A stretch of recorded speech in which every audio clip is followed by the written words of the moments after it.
Hello student. आज है हमारा रिलेशन एंड फंक्शन का लेक्चर 3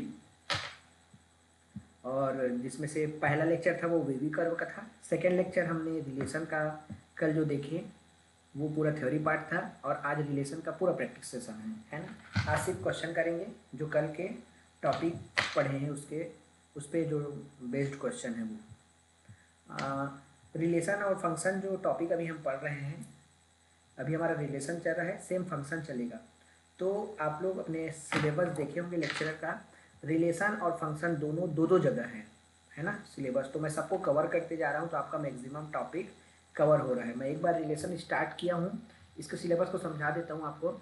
आप देखेंगे ध्यान से तो समझ में आएगा। शुरुआत में जो सेट समुच्चय लिखा है उसके बाद जो रिलेशन और फंक्शन है वो क्लास 11 का है। क्लास 11 में हम कुछ पार्ट पढ़ते हैं क्योंकि हमारा जो सिलेबस है 11th और 12th का पूरा कंप्लीट सिलेबस को लेक्चरर में दिया गया है। तो 11th-12th में हम थोड़ा थोड़ा रिलेशन फंक्शन पढ़ते हैं, फिर थोड़ा सा आगे जाके 11th-12th में भी पढ़ते हैं। तो मैं सबको एक साथ ले रहा हूँ, रिलेशन चालू किया हूँ तो 12th तक जाऊँगा रिलेशन में। वैसे जब फंक्शन स्टार्ट करूँगा तो पूरा 11th और 12th दोनों कवर करूँगा है। तो साथ साथ हमारा ज़्यादा से ज़्यादा टॉपिक कवर हो जा रहा है सिलेबस के अकॉर्डिंग, जो दो दो जगह लिखा है तो वो दोनों टॉपिक कवर हो रहा है ना। तो आप लोग देख लीजिएगा, फिर आपको समझ में आएगा कि हम भले कम लेक्चर अभी 4-5 लेक्चर ही पढ़े हैं सेट को मिला के, पर हमारा बहुत सारा टॉपिक कंप्लीट हो गया है। तो चलिए स्टार्ट करते हैं। फर्स्ट क्वेश्चन है, यदि ये एक बुक का क्वेश्चन है, आपके पास भी इस टाइप के बुक होंगे सबके पास, क्योंकि इंग्लिश में अवेलेबल नहीं है अभी लेक्चरर की बुक, तो ये मैंने हिंदी वर्जन से क्वेश्चन उठाया है ना। आपके पास भी जो भी बुक होगा उसमें से सारे क्वेश्चन आप कोशिश करना जितने भी टॉपिक कवर होते जा रहे हैं। तो देखिए पहला क्वेश्चन आ रहा है आपका, यदि ए एक सेट है जो 3, 4, 5, 6, 7 एलिमेंट और बी सेट है जिसमें 2 एलिमेंट है ए बी, तो ए क्रॉस बी में अवयवों की संख्या ज्ञात कीजिए कि क्या होगा। आपके पास 4 ऑप्शन है। तो अवयवों की संख्या, अवयव मतलब एलिमेंट, इसको मैं इंग्लिश में बोल देता हूँ। If A is a set containing 5 element 3, 4, 5, 6, 7 and B is another set containing 2 element A and B, then find the number of element in A cross B। तो ये हमको फाइंड करना है। हम पहले ही पढ़े हैं कि रिजल्ट जो हमने एक ही रिजल्ट देखा है कि यदि एक सेट में फर्स्ट सेट में नंबर ऑफ एलिमेंट m हो और दूसरे सेट में नंबर ऑफ एलिमेंट n हो, तो ए क्रॉस बी में टोटल नंबर ऑफ एलिमेंट क्या होता है, दोनों एलिमेंट्स का मल्टीप्लाई। क्लियर है, इतना एलिमेंट होता है। ये सिर्फ ए क्रॉस बी में टोटल नंबर ऑफ एलिमेंट्स हैं, ए क्रॉस बी के सबसेट की बात नहीं हो रही है। अभी हम इसके जस्ट बाद जो नेक्स्ट क्वेश्चन लेंगे उसके बाद इस क्वेश्चन को फिर से डिस्कस करेंगे। क्लियर है। तो number of A cross B में ये एलिमेंट होते हैं। तो हमारे पास, हमारे केस में नंबर ऑफ एलिमेंट, यहाँ पे जो हियर हमारे पास जो केस है, हमारा जो क्वेश्चन है वहाँ पे एलिमेंट 5 है और सेट बी में हमारे पास एलिमेंट है वो है 2 है। तो नंबर ऑफ टोटल एलिमेंट क्या हो जाएगा, total number of element in A cross B क्या होता है, दोनों एलिमेंट का मल्टीप्लाई, इतना है ना। तो टोटल एलिमेंट कितना हो जाएगा 10। तो ये एकदम वार्म अप क्वेश्चन है ना। अगर ऐसा क्वेश्चन आता है तो अच्छी बात है, बट वार्म अप क्वेश्चन तो हमको लेना ही पड़ेगा। तो इसका आंसर क्या हो गया 5 × 10। आपको इतना भी मेहनत नहीं करना है, ये तो मैं आपको बता रहा हूँ इसलिए इतना लिख रहा हूँ। आपको तो बस देखना है कि 5 और 2, तो 5 × 2 10, तो 10 एलिमेंट होंगे। क्लियर है। नेक्स्ट क्वेश्चन लेते हैं। नेक्स्ट क्वेश्चन है आपका, पीछे जाते हैं।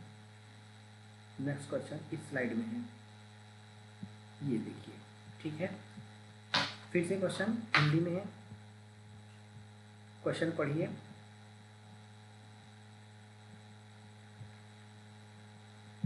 इफ, हिंदी में पहले पढ़ लेते हैं। यदि ए इक्वल टू, ए एक सेट है X Y Z, A equal to X Y Z and B equal to 5, 6 हो, तो तब ए से बी में संबंधों की कुल संख्या ज्ञात कीजिए। क्लियर है। ए से बी में संबंधों की कुल संख्या ज्ञात कीजिए। इसका भी आंसर इजी है, आप आराम से निकाल सकते हैं, बट हम अच्छे से डिटेल में डिस्कस करेंगे। क्लियर है। ए से बी में कुल संबंधों की संख्या ज्ञात कीजिए। मैं इंग्लिश में एक बार वापस रिपीट कर देता हूँ।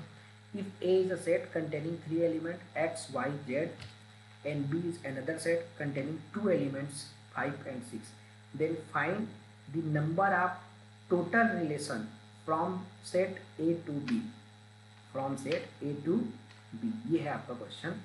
क्लियर है? A to B क्लियर कर दिया है, A to B है करके, है ना। हालांकि अभी इसमें B to A होता तब भी इसका कोई ज़्यादा फर्क नहीं पड़ता है, क्योंकि नंबर्स पे फर्क नहीं पड़ेगा, है ना। क्लियर है? पर ये आप समझना है कि यहाँ A से B में बोला गया है, ठीक है। तो हम क्या जानते हैं, टोटल नंबर ऑफ रिलेशन। आप इसका भी क्या पढ़े हैं, फॉर्मूला डायरेक्ट पढ़े हैं कि total number of relation, same हम लिखते हैं, स्टार्ट करते हैं। ये डायरेक्ट मैं आपको बता रहा हूँ, और उसके बाद आपको इसको हम जो रिलेशन पढ़े हैं, if number of element in set M same number of element in set B and then ये हम अलग से स्लाइड लिए थे, then total number of relation from A to B or B to A। नंबर of रिलेशन में कोई अंतर नहीं होगा, उतना ही संख्या आएगा। क्लियर है? नंबर ऑफ रिलेशन है ना, एलिमेंट्स अलग अलग होंगे, क्योंकि A टू B में किसका सबसेट होता है, A क्रॉस B का, और B टू A में किसका सबसेट होता है, B क्रॉस A का। तो एलिमेंट्स का पोजीशन बदल जाएगा, लेकिन नंबर की बात हो रही है तो नंबर तो उतना ही रहेगा। जैसे A क्रॉस B में 3 एलिमेंट है यहाँ पे, और B में 2 है, तो कितने टोटल एलिमेंट आएंगे A क्रॉस B में, 3 दूनी 6। और इधर से भी B क्रॉस A करे हुए तब भी 2 तिया 6। क्लियर है? 2 इंटू 3 जा क्या हो जाएगा, 6। तो ये नंबर चेंज नहीं होंगे। क्लियर है? तो हम क्या पढ़े थे, डायरेक्ट रिजल्टर 2 की पावर में M इंटू N। तो हमारे पास डायरेक्ट यहाँ हमारे केस में आंसर ले लेते हैं। यहाँ हमारे लिए आंसर क्या हो जाएगा, पहला सेट में कितना है एलिमेंट, 3 है, और दूसरे सेट में 2, तो 2 टू द पावर 6, और 2 टू द पावर 6 होता है आपका 64। तो इस क्वेश्चन का आंसर हो गया आपका 64। क्लियर है? अब इसको मैं थोड़ा सा और आपको अच्छे से समझाता हूँ नेक्स्ट स्लाइड में। नेक्स्ट स्लाइड में अब हम इसी चीज़ को लेते हैं, देखते जाइए कि ये जो आया है उसको एक बार और समझ लीजिए कि आपको तो आंसर एक ही स्टेप में ऐसे ही निकालना है, बट कॉन्सेप्ट को क्लियर करते जाइए। जैसे कि हमारे पास सेट है वो है X, Y एंड Z, ठीक है, और हमारे पास जो B सेट है वो है 5 एंड 6। देन टोटल नंबर आप क्या बोला जा रहा है, relation from A to B। तो A टू B बोल रहा है, मतलब हमको क्या निकालना है, A क्रॉस B। तो A क्रॉस B निकालना है, तो हम A क्रॉस B नंबर की बात कर रहे हैं, तो हम A क्रॉस B पूरा नहीं निकालेंगे। तो total number A cross B में कितना आएगा, 3 गुना 2। तो टोटल कितना हो गया, 6 एलिमेंट A क्रॉस B में, है ना। A क्रॉस B में कितने एलिमेंट हो गए, 6, क्योंकि A से B में रिलेशन पूछ रहा है, total relation, total number of relation. तो A क्रॉस B निकालेंगे। अगर वो बोलता B क्रॉस A, तब हम B क्रॉस A लिखते। क्लियर है? अब बताइए कि हम पढ़े थे कि रिलेशन R जो है वो सबसेट होता है किसका, A क्रॉस B का। ये चीज़ हम अच्छे से पढ़े हैं। पिछला लेक्चर हमारा जो था काफ़ी एक्सटेंड हुआ था, थ्योरी पोर्शन, है ना, बट उसका जितना भी थ्योरी हम पढ़े हैं समझ के वो सब यूज़ होगा। तो रिलेशन जो है क्या होता है, आपको आंसर पता है, 2 टू पावर 6 आ गया, है ना। रिलेशन जो है क्या होता है, सबसेट होता है A क्रॉस B का, और ऐसे बहुत सारे सबसेट हम बना सकते हैं A क्रॉस B में, ठीक है। तो यहाँ पे आपको कितना पूछा है, total number of relation, total number of relation. तो टोटल नंबर ऑफ रिलेशन पूछा है, कोई एक रिलेशन पर्टिकुलर नहीं पूछा, टोटल नंबर ऑफ रिलेशन। तो रिलेशन क्या होता है, A क्रॉस B का सबसेट। तो A क्रॉस B का हमको क्या पूछा जा रहा है, टोटल नंबर ऑफ रिलेशन पूछ रहे हैं, मतलब total number of subsets of A cross B, ये पूछा जा रहा है। दोनों का मतलब एक ही है, total number of relation from A to B का मतलब है total number of subsets of A cross B। तो टोटल नंबर ऑफ सबसेट हम कैसे निकालते हैं, 2 की पावर में, और कितना होता है सबसेट, जितना उसमें एलिमेंट हो। तो A क्रॉस B में हम ऊपर निकाले हैं, कितना एलिमेंट है, 2 की पावर 6। तो यहाँ से भी आपका आ गया 64। तो सेम कॉन्सेप्ट है, आपको यही समझना है कि A क्रॉस B अलग चीज़ है। A क्रॉस B में एलिमेंट सिंपल दोनों सेट के एलिमेंट को गुना कर दे, उतना एलिमेंट आ जाता है। लेकिन जब रिलेशन बोल रहा है तो रिलेशन सबसेट होता है A क्रॉस B का। तो टोटल पूछ रहा है, तो जितना एलिमेंट वो उस 2 के पावर में चले जाएगा। क्लियर है? तो ये भी वार्म अप क्वेश्चन है आपका, इस टाइप के क्वेश्चन आ सकते हैं, है ना? क्लियर है? तो बेसिक क्वेश्चन है बट आ सकते हैं, ठीक है। नेक्स्ट देखते हैं, ये क्वेश्चन हो गया था। नेक्स्ट इसको देखिए, यदि a equal to A B C and b equal to 7 3, तब आपको a क्रॉस b और b क्रॉस a के मान याद करना है। इस टाइप के क्वेश्चन आ सकते हैं क्योंकि ये सिर्फ राइटिंग वाले क्वेश्चन हैं, बट बड़ा दिखने के कारण कई बार स्टूडेंट इस क्वेश्चन को छोड़ देते हैं, ठीक है। यहाँ पे एक प्रिंटिंग मिस्टेक है, मतलब बुक का ही प्रिंटिंग मिस्टेक है, इसको मैं करेक्ट कर देता हूँ।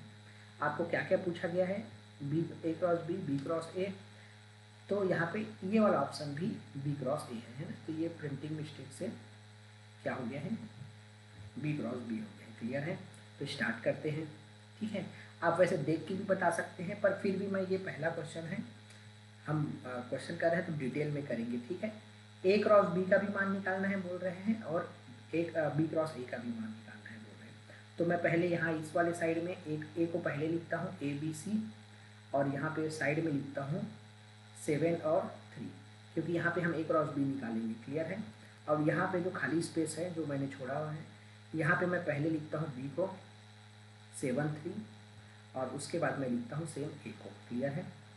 आपको देख के समझ में आ गया होगा। पहले हम आंसर एकदम स्टेप बाय स्टेप निकाल लेते हैं। तो देखिए, a क्रॉस b का एलिमेंट है ना, यहाँ स्टार्ट करेंगे हमारा जो है a क्रॉस b का एलिमेंट। तो a के साथ शुरू करते हैं, पहला एलिमेंट a के साथ b का 7, फिर a के साथ b का 3। अब 3 खत्म हो गया तो a का हो गया काम खत्म, तो b के साथ 7, फिर b के साथ 3, और सेम c के साथ 7 और c के साथ 3। ये हो गया आपका a क्रॉस b का एलिमेंट। क्योंकि कितना एलिमेंट आना था, 3 इंटू 2 कितना हो जाएगा, 6 एलिमेंट ये आ गया। तो ये हो गया a क्रॉस b, क्योंकि a को मैं पहले लिखा तो आसानी से कैलकुलेशन करने में आसान होता है ना, क्योंकि ऑर्डर पेयर तो यही होता है ना, जो पहले आ रहा है उसका एलिमेंट पहले आएगा, जो बाद में आ रहा है उसका एलिमेंट बाद में आएगा, ठीक है। अब यहाँ पे जो ऊपर वाला है इसको अपन कर देते हैं, यहाँ पे हम निकालेंगे b क्रॉस a, ठीक है। तो b क्रॉस a, तो सबसे पहले 7 के साथ स्टार्ट करते हैं, 7 का a, 7 के साथ a, 7 के साथ b, फिर 7 के साथ c, फिर नीचे लिखता हूँ मैं। अब फिर किसके साथ, 3 के साथ a, फिर 3 के साथ b, और फिर 3 के साथ c। ये हो गया। तो ये हमारा a क्रॉस b और b क्रॉस a मिल गया। तो अब हम देखते हैं, पहला ऑप्शन को मिलाते हैं, क्या यही लिखा है जो हमारा a क्रॉस b लिखा है, a7 a3 b7 b3 c7 c3। हाँ, a क्रॉस b ठीक है, बट केवल a क्रॉस b ठीक होने से वो पूरा ऑप्शन सही नहीं हुआ है। आपको तो b क्रॉस a को भी चेक करना है। तो नीचे आते हैं, b क्रॉस a में 7a 7b 7c 3a 3b 3c। तो हमारा पहला ही ऑप्शन राइट हो गया। तो चूंकि सिंगल करेक्ट क्वेश्चन है तो हम आगे चेक नहीं करेंगे, बट हम अभी क्वेश्चन कर रहे हैं इसलिए अभी तो चेक करेंगे। बट एग्जाम में सिंगल करेक्ट क्वेश्चन है तो हमको आंसर मिल गया, तो हम अननेसेसरी बाकी चीज़ों में टाइम वेस्ट नहीं करेंगे, है ना, क्योंकि हमको ऐसे भी बहुत सारे क्वेश्चन करने होते हैं। नेक्स्ट देखते हैं, a cross b 7a 7b, ठीक है 7a। तो ये पहला ही ऑप्शन गलत हो गया है, क्योंकि आप a क्रॉस b ले रहे हो। देखो इस चीज़ को, है ना, मैं यहाँ पे और ये नहीं करता। ये देखिए, a cross b, b option का पहला 7a, और a में तो 7 है ही नहीं, तो पहला ही एलिमेंट वो गलत हो गया, इसलिए ये ऑप्शन हमारे आंसर में आ ही नहीं सकता। सी, a क्रॉस b, देखिए इसमें भी a में तो 2 से स्टार्ट हो रहा है, हमारे पास a में 2 है ही नहीं, तो एक भी आंसर गलत हुआ, मतलब एक भी एलिमेंट गलत हुआ तो वो पूरा आंसर गलत है। क्लियर है? तो ये दोनों हैं, और एक आंसर सही हो गया तो उपरोक्त में से कोई नहीं भी नहीं आएगा, ठीक है। क्लियर? क्योंकि एक आंसर आ गया है। तो ये हो गया हमारा फर्स्ट आंसर। अब मैं इसको आप कैसे चेक कर सकते हैं, डायरेक्ट यहीं से आपका क्वेश्चन है वहीं से आप a7 a3 ऐसा करके चेक कर सकते हैं, तब भी आपको आंसर मिल जाएगा। मेरा ये लिखने का पर्पस ये था, ध्यान से समझना, कई बार आपको ऑप्शन में ये जो है एलिमेंट्स है, इसको मैं बता रहा हूँ, यहाँ पे तो काफ़ी अच्छा है, जिसने क्वेश्चन बनाया है उसने काफ़ी अच्छे से क्वेश्चन को उसी क्रम में लिख दिया है, ठीक है। अब आप जानते हैं कि सेट में, ये सेट है ना a क्रॉस b, सेट में जो है, सेट में हम क्या जानते हैं, एलिमेंट्स का जो पोजीशन है वो मैटर नहीं करता है। क्लियर है, ये आप जानते हो। ये आपका जो एलिमेंट का पोजीशन है वो मैटर नहीं करता है, मतलब ये जो एलिमेंट 6 लिखा है, 6 एलिमेंट, इसको वो आगे पीछे भी लिख सकते हैं। क्लियर है, क्योंकि सेट में आप A7 जो है अभी A क्रॉस B उसको सबसे पीछे में लिखेंगे और सबसे पीछे C3 को सामने लाएंगे, C,3 को, तभी वो सही आंसर है, क्योंकि ये सेट है और सेट में एलिमेंट्स का पोजीशन हम इधर उधर कर सकते हैं, तब भी वो सेम सेट होते हैं। The position of elements in a set is immaterial, इसका कोई मतलब नहीं होता है कि आप उसको कहीं भी लिख सकते हैं। ठीक है, इससे कोई फर्क नहीं पड़ता है सेट के प्रॉपर्टी में। क्लियर है, तो इसीलिए बी केयरफुल आप रहना है आपको कि क्वेश्चन को पढ़ते समय, ऑप्शन को पढ़ते समय आपको ध्यान देना है कि कई बार आप आंसर ये नहीं है, इसके बाद ये एलिमेंट, जैसे कि A7 के बाद A3 नहीं है, A3 नहीं दिख रहा है, सीधा B7 दिख रहा है, तो आप वहीं रुक गए कि हाँ A3 तो नहीं है, तो ये आंसर नहीं होगा। नहीं, A3 पीछे तक हो सकता है। क्लियर है, तो ये चीज़ें ध्यान रखना है, इसीलिए क्वेश्चन लिया हूँ मैं। चलिए अब ये क्वेश्चन है, रिलेशन संबंध R X Y y equal to mod of x minus 1 x belongs to z, समझते जाइएगा, तथा mod of x is less than or equal to 3 का परिसर है ना। मैं इसके बारे में बता देता हूँ, मैं आपको पहले ही बता दिया हूँ कि हिंदी वर्जन का ही बुक अवेलेबल है अभी, अब आ गया होगा तो मेरे को नहीं पता। ये जो लिखा है परिसर है ना, तो इसको मैं आपको बता देता हूँ। यहाँ पे एक रेंज को हिंदी में परिसर बोलते हैं। क्लियर है, रेंज को परिसर, उसके बाद एक आता है सबसे पहले डोमेन, डोमेन को बोला जाता है आपका प्रांत, और उसके बाद है आपका कोडोमेन, कोडोमेन को बोला जाता है सह प्रांत। क्लियर है, ये सिर्फ आपको क्वेश्चन समझने के लिए है ना। क्लियर है, रेंज मतलब परिसर, तो इसमें क्या पूछा गया है, आपको रेंज पूछा गया है रिलेशन का। और हमने क्या क्या सीखा है रेंज में, हम पहले रिलेशन निकाल लेते हैं, जितना रिलेशन आना है उसको, उसमें से जो पहला एलिमेंट होता है वो कहलाता है डोमेन रिलेशन का, और दूसरा एलिमेंट कहलाता है क्या,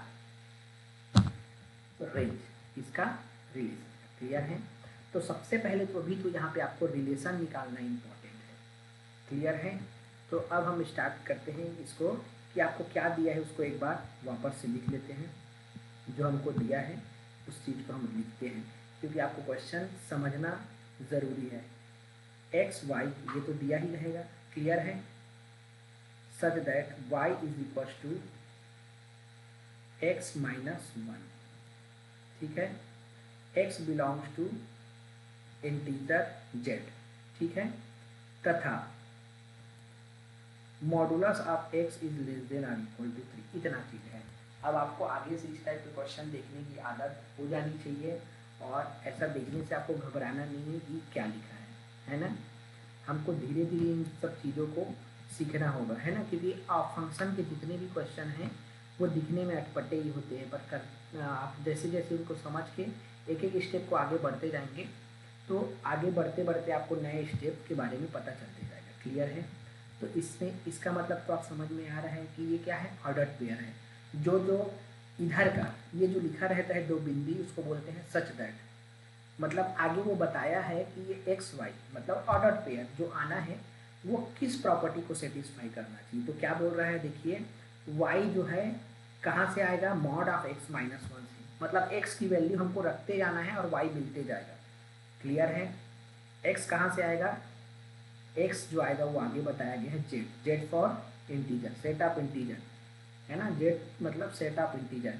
तो सेट ऑफ इंटीजर में क्या आता है, माइनस इस साइड से आते जाता है, और दोनों टाइप के नंबर होते हैं, -4 -3 -2 -1 0, फिर 1 2 3, और ये आगे बढ़ते जाता है। मतलब सिर्फ पूर्णांक होते हैं, कंप्लीट नंबर है ना, डेसिमल नंबर नहीं होते, लेकिन निगेटिव पार्ट भी होता है। क्लियर है, तो x जो है हमारा इसी z से आ रहा है ना। क्लियर है, यहाँ लिख देता हूँ, x जो है किससे आ रहा है, z से आ रहा है। उसके बाद x z से आ रहा है, क्लियर है, और x का वैल्यू हम रखते जाएंगे तो y मिलते जाएगा, ये भी आपको क्लियर हो गया। अब ये बोल रहा है कि x modulus of x is less than or equal to 3, तो x जो है z से आ रहा है, उसके साथ साथ mod x is less than or equal to 3। इस चीज़ को हम फंक्शन जब स्टार्ट करेंगे, नेक्स्ट लेक्चर होगा वो आपका होगा फंक्शन। फर्स्ट लेक्चर में हम मॉडुलस तक नहीं पहुंचेंगे, फर्स्ट लेक्चर में बेसिक चीज़ें करेंगे और पहला ही फंक्शन उसका हम मॉडुलस पढ़ेंगे। में भी हो सकता है कि फर्स्ट लेक्चर में ही स्टार्ट हो जाए। मॉडुलस बहुत ज़्यादा इम्पॉर्टेंट फंक्शन है, उसके बारे में हमको काफ़ी डीप जानकारी रखनी है। छोटे छोटे बेसिक फंक्शन है, एक मॉडुलस हो गया, ग्रेटेस्ट इंटीजर फंक्शन, तो ये क्या होता है क्लियर है। तो इस चीज़ को मैं अभी के लिए आपको बता देता हूँ, जिनको पता होगा वो तो अच्छी बात है। एक मैं नंबर लाइन पे प्लॉट करके आपको बता देता हूँ कि मॉड का मतलब क्या होता है। आप पहले भी थोड़ा बहुत बेसिक जानकारी तो आपके पास होगा, क्लियर है। ये है आपका -3 ले रहा हूँ मैं और ये ले रहा हूँ मैं यहाँ पे +3, क्लियर है। ये हो गया आपका 0, ठीक है। x मॉड x मतलब होता है simple meaning distance from origin, distance of x है ना। और क्लियर कर देता हूँ, distance of x from origin मतलब x कहीं पे भी चलेगा, उसका डिस्टेंस कहाँ से नापना है। जैसे यहाँ पे x है मान लेते हैं, तो x का डिस्टेंस 0 से, ओरिजिन से, ये होता है, क्लियर है। ये समझ में आ गया। मॉड का मतलब बेसिक डेफिनेशन उसका होता है कि डिस्टेंस फ्रॉम ओरिजिन। तो यहाँ पे क्या बोला गया है, आपको थोड़ा सा आराम से करेंगे इस क्वेश्चन को, क्योंकि एक बार समझ गए तो क्वेश्चन में कुछ भी नहीं रखा है, क्लियर है। क्योंकि आपको x का मान रखते जाना है, y मिलते जाएगा, और x और y मिल गया तो दोनों को टपल फॉर्म में लिखते जाएंगे, ऑर्डर पेयर में, है ना, जिसको टपल भी बोलते हैं, क्लियर। ऑर्डर पेयर आप समझिए, ऑर्डर पेयर में रखते जाएंगे। जिस x के लिए y मिलेगा उसको हम x पहले रखेंगे कॉमा y, तो ये हमारा रिलेशन बनते जाएगा।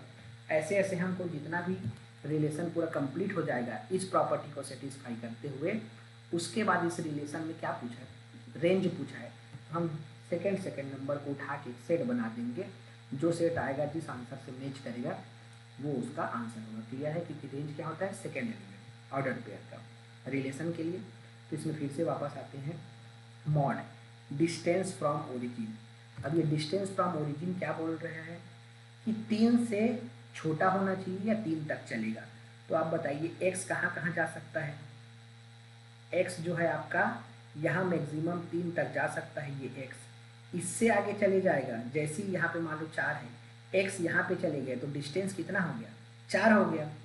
तो इसको तो ये बात, इसको x को ये एक्सेप्ट नहीं होगा, क्योंकि x को कहाँ रहना है, 3 से छोटा। तो मैक्स टू मैक्स x कहाँ तक जा सकता है, 3 तक। अब एक और बात आपको नोटिस करना है, मॉड मतलब होता है हमेशा पॉजिटिव, क्लियर है। तो मॉड के अंदर हम कुछ भी निगेटिव नंबर भी डाल रहे हैं तब भी वो क्या हो जाता है, पॉजिटिव हो जाता है। एक तरीके से समझिए, दूसरे तरीके से ये समझिए कि क्या बोले हैं, डिस्टेंस। तो डिस्टेंस जो होता है वो निगेटिव नहीं होता है। पहले ही हम बचपन की क्लास में यही बोलते थे, जब भी निगेटिव आंसर आता था डिस्टेंस का, तो चूंकि डिस्टेंस जो है निगेटिव नहीं हो सकती, इसलिए इसको आंसर को हम पॉजिटिव लेंगे, क्लियर है। ये भी पहले से जानते हैं। तो केवल राइट साइड में ही जरूरी नहीं है, हम लेफ्ट साइड में भी अगर आते हैं तो यहाँ पे -1 है, -2 है और फिर -3। वैसे यहाँ पे 0 के बाद क्या है, 1 है, 2 है और 3 है। मैं ऐसा क्यों लिखा हूँ, क्योंकि x z से आ रहा है, इंटीजर से आ रहा है। रियल नंबर पे तो सब रहते हैं 1.2, 3.1, 2.99 ये सब है, लेकिन वैसा नंबर के लिए बात नहीं कर रहा है, ये स्पेसिफिक हो गया है। इसीलिए मैं देखिए यहाँ पे मार्क किया हूँ x बिलोंग्स टू z, मतलब नंबर्स, केवल इंटीजर नंबर्स, ठीक है। तो यहाँ भी अब देखिए कि x को हम कलर चेंज कर लेता हूँ, x को हम कहाँ कहाँ मूव करा सकते हैं, समझते रहिए इस क्वेश्चन में। x को हम इधर 3 तक जा पा रहे हैं, 0 से यहाँ तक 3 तक, बस उससे आगे नहीं जा पा रहे हैं। वैसे ही x को मैं यहाँ तक ले आता हूँ, चलिए x आ गया आपका -2, तो x इक्वल टू -2 रख के देखिए स्टूडेंट, इस जो रिलेशन उसने दिया है ये वाले में, x इक्वल टू -2 रखिए, तो -2 को वो क्या कर देगा, +2 कर देगा, क्योंकि मॉड है, मॉड या डिस्टेंस है तो वो पॉजिटिव होता है। तो यहाँ से क्या हो जाएगा, 2 is less than or equal to 3, तो ये तो चलेगा ना, ये तो सही रिलेशन है।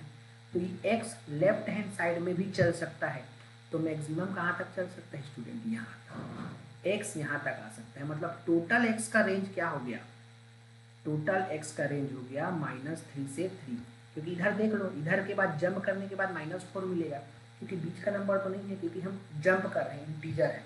तो -4 यहाँ पे रख के देखिए इसी रिलेशन में, है ना। तो -4 को वो क्या कर देगा, +4, और +4 क्या हो जाएगा, <<3। क्या ये सही रिलेशन है कि 4 जो नंबर है वो 3 से छोटा होता है या बराबर होता है? तो गलत है। तो हम -3 से आगे नहीं जा सकते। तो यहाँ से आपको क्या समझ में आया स्टूडेंट? नेक्स्ट स्लाइड लेते हैं। यहाँ से आपको ये समझ में आया कि जो x है वो मैक्सिमम 3 तक जा सकता है, और x जो है इधर पीछे मैक्सिमम -3 तक जा सकता है। क्लियर है यहाँ तक सबको? इतना ही रेंज में हम जा सकते हैं। क्लियर है? हम अभी x का वैल्यू फाइंड कर रहे हैं, समझ में आ रहा है? क्योंकि हमको क्या निकालना है, ये जो क्वेश्चन में रिलेशन दिया है, देखो r = ordered pair x, y, तो हमको इसमें y का मान तब मिलेगा जब हम x का मान रखेंगे, क्योंकि y बराबर क्या दिया है, mod(x-1). तो जब तक हमको x नहीं पता होगा तब तक हम वहाँ रखेंगे कैसे वैल्यू? क्लियर है? तो इसलिए x को खोज रहे हैं। तो x कहाँ से आ रहा है, इंटीजर से आ रहा है, और x का ये प्रॉपर्टी दिया है कि वो कहाँ होना चाहिए, (x ≤ 3। तो इसलिए वो हम देखिए यहाँ से एनालिसिस करके रियल लाइन पे या इंटीजर लाइन पे, है ना, रियल लाइन पे हम जब इंटीजर को प्लॉट करके ये देखे एनालिसिस करके, तो हमको समझ में आया कि x का जो मान है -3 से +3 के बीच में जाएगा। और यही सेम चीज़ मैं आपको मॉडुलस फंक्शन में पढ़ाने वाला हूँ, जब फंक्शन पढ़ेंगे तब, कि मॉड लेस देन होता है तो क्या होता है। क्लियर है? तो वो बात हम तब की बात तब करेंगे। तो अब इसके साथ साथ हमको ये पता है स्टूडेंट कि x इसके साथ साथ -3 से 3 के बीच तो जा सकता है, लेकिन इसके साथ साथ हमको पता है कि x जो है क्या है, इंटीजर है। तो इंटीजर है कहाँ से कहाँ तक, -3। तो क्या क्या हो सकता है, 1 हो सकता है इस साइड राइट साइड में, 2 और 3 से तो आगे नहीं जाना है, फिर पीछे साइड -1, -2 और -3, इससे पीछे नहीं जाना है। तो इतना ही ऑप्शन है, क्योंकि x इंटीजर है तो बीच के नंबर तो हम ले ही नहीं सकते। तो इससे हमको क्या समझ में आया कि x का मान क्या क्या हो सकता है, x का मान क्या क्या हो सकता है, या तो -3, -2, -1, 0, 1, 2 और 3। क्लियर है? इतना ही मान हो सकता है x का। समझ में आ गया? तो अब एक एक करके हम मान रखते जाते हैं, ठीक है, क्योंकि हमारा रिलेशन क्या है, y बराबर x-1 है, क्या देख लेते हैं, y बराबर x-1 है मॉड के अंदर, और मॉड का मतलब क्या होता है, पॉजिटिव नंबर, निगेटिव को भी पॉजिटिव दे देता है। तो अब स्टार्ट करते हैं। तो पहला, जब हम x बराबर -3 रखेंगे, ठीक है, x बराबर -3 रखेंगे तो y का मान रख दो -3 -1, तो टोटल -4, लेकिन हमको मिलेगा क्या, +4। तो यहाँ से जो पॉइंट मिला वो क्या मिला, पहला -3 और 4। इसको समझ में आ रहा है? क्योंकि हम हमेशा x का मान पहले रखते हैं, क्योंकि ऑर्डर टपल में बताया गया है, ऑर्डर पेयर में, कि x का मान रख रहे हैं तो y आ रहा है, इसलिए x, y, और उसने क्लियर भी कर दिया है रिलेशन में कि x पहले रहेगा y बाद में रहेगा। क्लियर है? इसलिए हम इस टाइप का लिख रहे हैं, ठीक है। तो हमको x का कितना मान मिला है, 7 मान मिला है, तो y का मान भी 7 तो मिलेगा। क्लियर है? तो उसको निकाल लेते हैं। x बराबर -2 रखेंगे तो y बराबर क्या आएगा, -2 -1, तो कितना आएगा, यहाँ से -3 आ रहा है, बट मॉडुलस क्या कर देगा उसको, +3। तो नेक्स्ट जो पॉइंट आया है वो -2 और 3, x = -1, तो y बराबर रख दो -1 -1, तो यहाँ से क्या आएगा 2। तो यहाँ पे हमारा जो पॉइंट मिल गया वो -1 और y का मान मिल रहा है 2। क्लियर है? ऊपर कर लेते हैं, पूरा स्पेस यूज़ कर लेते हैं, और ये यहाँ पे हो जाएगा x का मान आप 0 रखते हैं, नेक्स्ट मान, तो y का मान क्या हो जाएगा, 0 -1, 0 -1 मतलब मॉडुलस का 1 हो जाएगा। ठीक है, तो ये हो गया हमारा नेक्स्ट पॉइंट 0 1।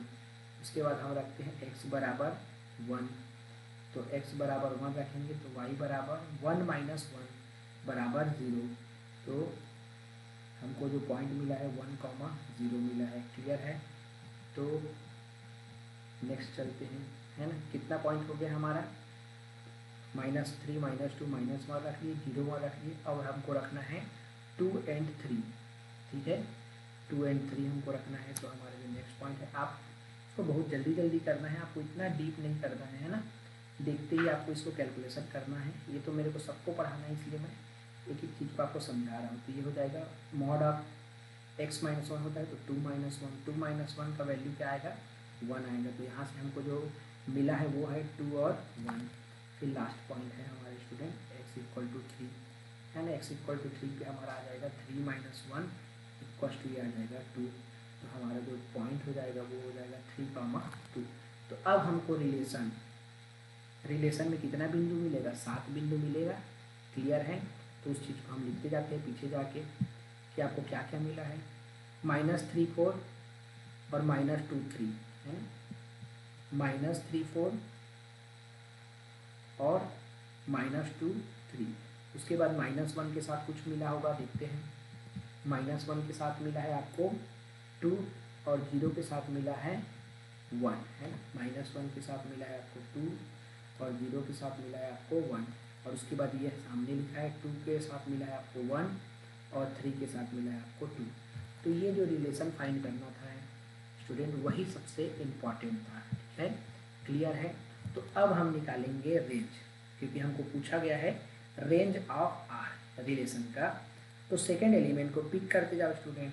यहाँ से सेकेंड एलिमेंट आ गया 4, यहाँ से सेकेंड एलिमेंट आया 3, यहाँ से सेकेंड एलिमेंट आया 2, यहाँ से सेकेंड एलिमेंट आया 1, यहाँ से सेकेंड एलिमेंट आया 1। तो 1 को एक बार लिख चुके हैं तो दोबारा नहीं लिखेंगे।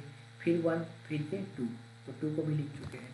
तो हमारा जो रेंज का आंसर आया है, आपको बताया कि रेंज सेट में आप कहीं भी लिख सकते हो, है ना, 1 2 3 4 या 4 3 2 1 ये है। तो अब हम इसको मैच करते हैं कि क्या ये आंसर हमारे आंसर ऑप्शन में है 1 2 3 एंड 4। तो देखते हैं, पहले ऑप्शन में 2 3 4 1 नहीं है, दूसरे ऑप्शन में भी 1 नहीं है, तीसरे ऑप्शन में एक्स्ट्रा एलिमेंट है। तो यहाँ पे कोई भी आंसर मैच नहीं कर रहा है हमारे ऑप्शन से। तो दैट मीन्स हो गया कि लास्ट ऑप्शन क्या है, डी, इनमें से कोई नहीं। क्लियर है। फिर से इस क्वेश्चन को रिपीट कर देता हूँ। इस क्वेश्चन में मेन ये था कि रेंज पूछा गया था, तो आपको जो रिलेशन दिया है उस रिलेशन को पहले लिखना पड़ेगा कि इस रिलेशन में क्या क्या एलिमेंट्स आ रहे हैं। वो एलिमेंट्स आपको पता चल गए, उसके बाद आपको अगर डोमेन पूछा गया है तो पहला एलिमेंट पिक करना है, और जो एलिमेंट रिपीट हो रहा है उसको केवल एक बार लिखते हैं। क्योंकि सेट हम डेफिनेशन ही क्या पढ़े थे पहला लेक्चर में, set is a collection of well defined object where repetition is not allowed, है ना, रिपीटेशन अलाउड नहीं होता है। आ रहा है तो उसको एक ही बार लिखेंगे। क्लियर है।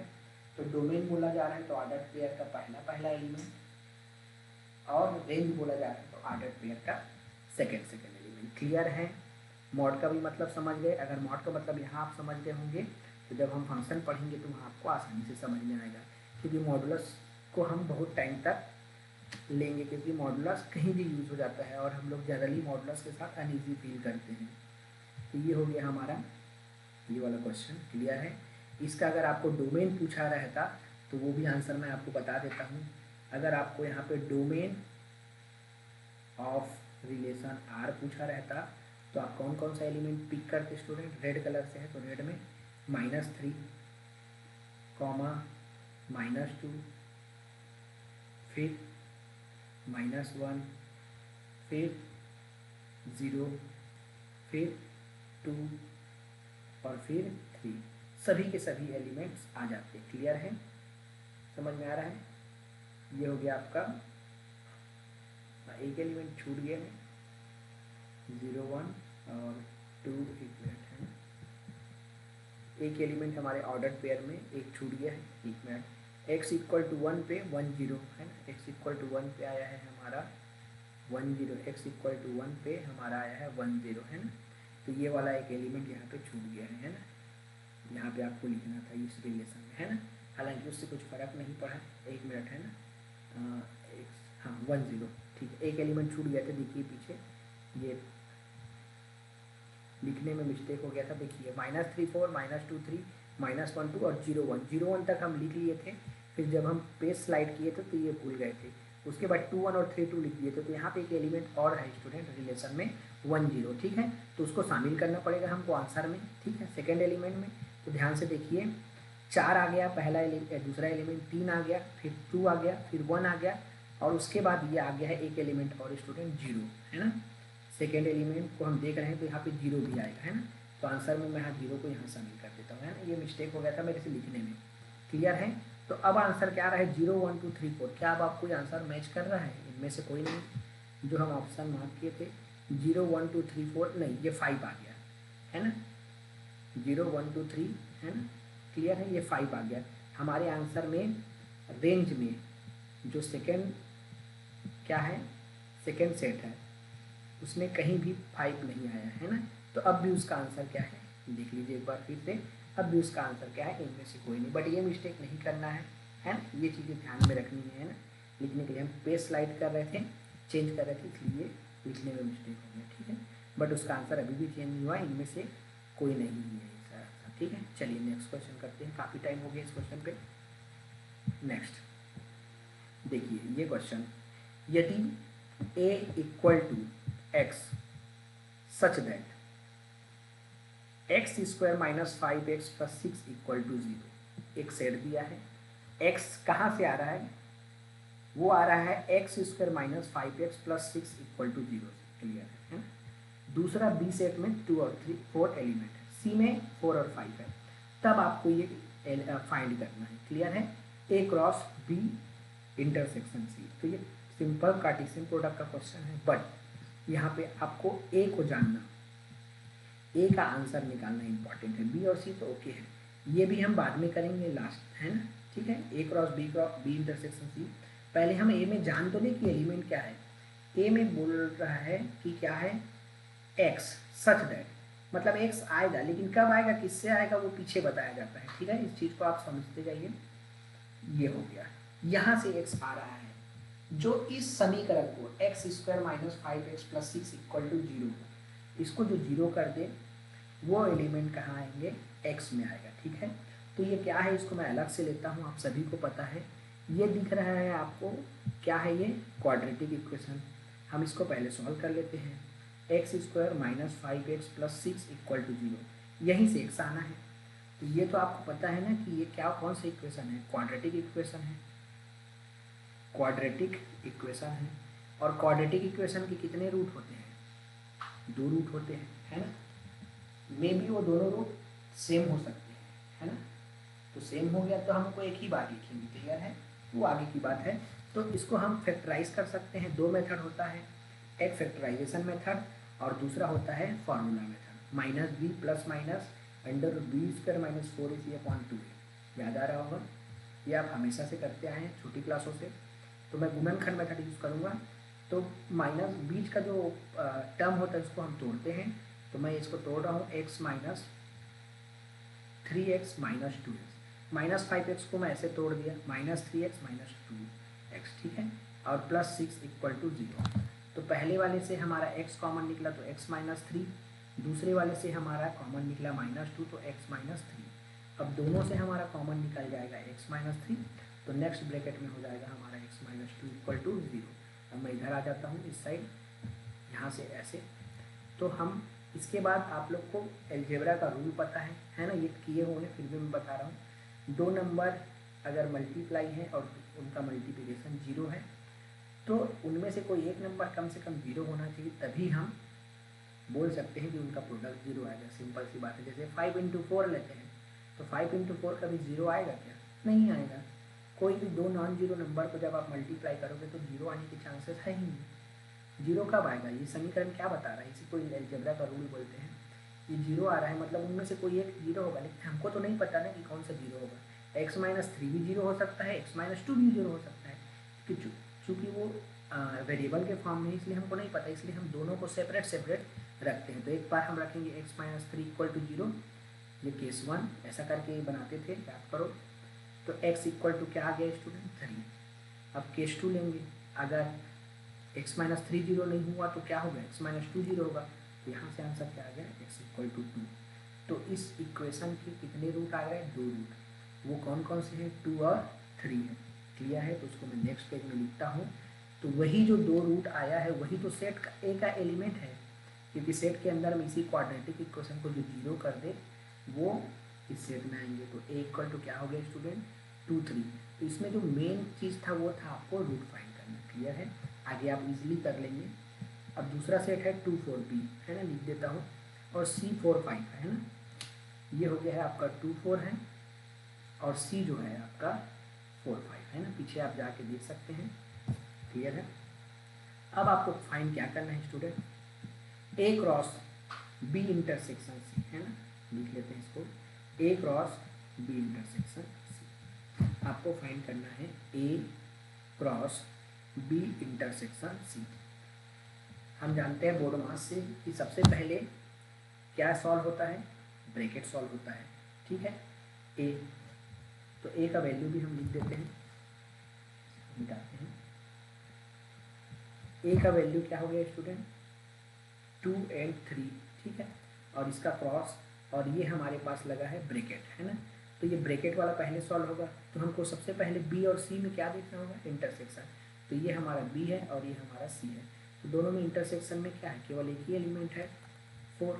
अब इनका हमको क्रॉस प्रोडक्ट करना है। ठीक है, क्लियर है, इसका हमको क्रॉस प्रोडक्ट करना है, एक ही एलिमेंट आया, तो 2 का किसके साथ होगा 4 के साथ, और फिर 3 का किसके साथ होगा 4 के साथ। तो ये हो गया हमारा answer a cross b intersection c का। देखते हैं कि कौन सा आंसर मैच कर रहा है, 2 4 और क्या है 3। तो ये हो गया है हमारा ऑप्शन नंबर ए, देख लीजिए 2 4 3 4, और कहीं पे भी ये आंसर नहीं है, तो ये हो गया हमारा आंसर ए। क्लियर है, चलिए नेक्स्ट क्वेश्चन।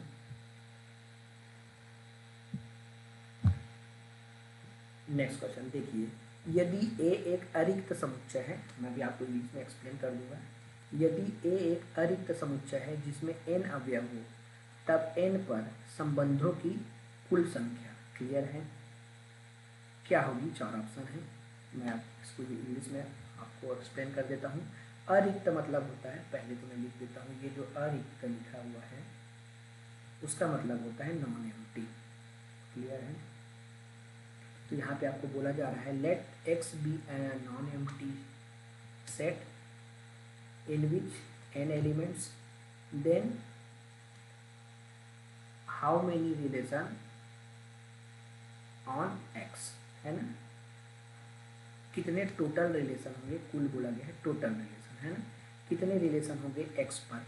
अब आपको मैं बताया था, याद होगा कि जब हम टाइप्स ऑफ रिलेशन, इसको लिख नहीं रहा हूँ, टाइप्स ऑफ रिलेशन जब हम डिफाइन किए थे स्टूडेंट, तो हम क्या बोले थे कि जो रिलेशन है, टाइप्स ऑफ रिलेशन डिफाइन होता है केवल एक सेट पर होता है। तो आप कभी ये मत समझिएगा कि रिलेशन केवल a से b में होता है या b से a में होता है, सेम सेट में भी होता है।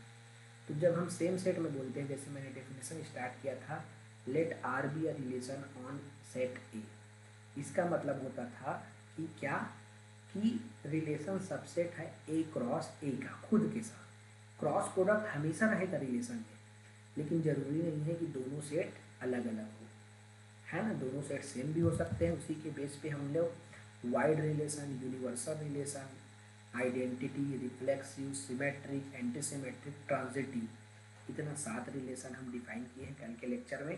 क्लियर है, तो यहाँ पे आपको क्या बोला जा रहा है कि टोटल x एक नॉन एम्प्टी सेट है जिसमें एलिमेंट कितने हैं, n है। क्लियर है, इसका आंसर आपको दिख रहा है, फिर भी मैं आपको इसको एक्सप्लेन कर रहा हूँ।